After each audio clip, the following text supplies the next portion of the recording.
থেকে আজ থেকে 9 মাস আগে এই উন্মুক্ত প্রান্তে দাঁড়িয়ে আমরা বাংলাদেশের ছাত্র জনতা একসাথে ঐক্যবদ্ধভাবে হাত উঁচু করে রায় দিয়েছিলাম। ঠিক তখন থেকে আজ 9 মাস পরে 2025 সালের মে মাসের এই 2 তারিখে এই বাইতুল মোকাররমের সামনে বাংলাদেশের ছাত্র জনতা আবারও হাত উঁচু করে ঐক্যবদ্ধভাবে রায় দিবে।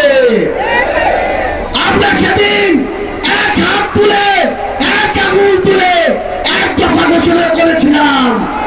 আজকে আমরা এখানে ঐক্যবদ্ধ মুষ্টিবদ্ধ হাত উঁচু করব। আমরা সবাই মুষ্টিবদ্ধ হাত উঁচু করব।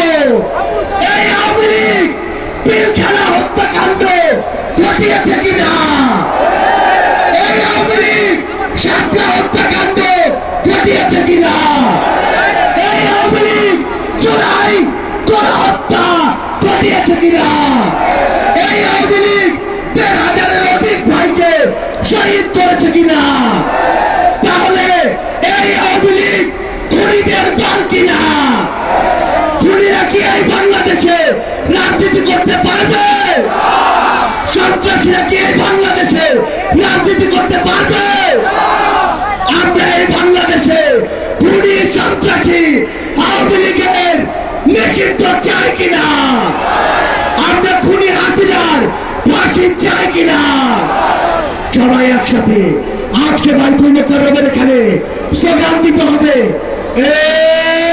অ্যাকশন অ্যাকশন আওয়ামী লীগের বিরুদ্ধে, খুনিদের বিরুদ্ধে, সন্ত্রাসীদের বিরুদ্ধে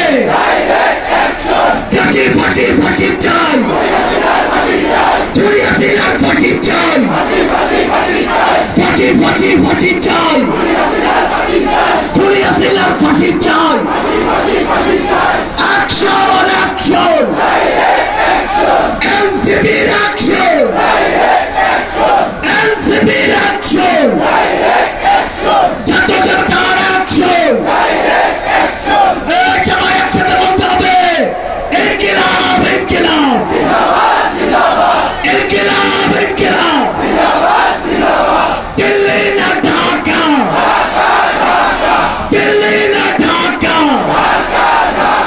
খবরদার জনতা, আপোষটা সংগ্রাম, দালালি না রাজপথ, দিয়েছি তো রক্ত, আরো দেব রক্ত, রক্তের বন্যায় ভেসে যাবে অন্যায়।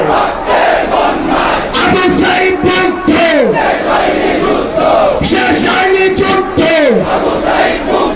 সাইদ ওয়াসিম মুক্ত, শেষ হয়নি যুদ্ধ। আমাদের যুদ্ধ এখনো শেষ হয়নি। আমাদের এই লড়াই, এই যুদ্ধ ততদিন চলবে যতদিন এই বাংলাদেশের মাটি থেকে খুনি সন্ত্রাসী আওয়ামী লীগ নিশ্চিহ্ন না হচ্ছে। ইনকিলাব জিন্দাবাদ।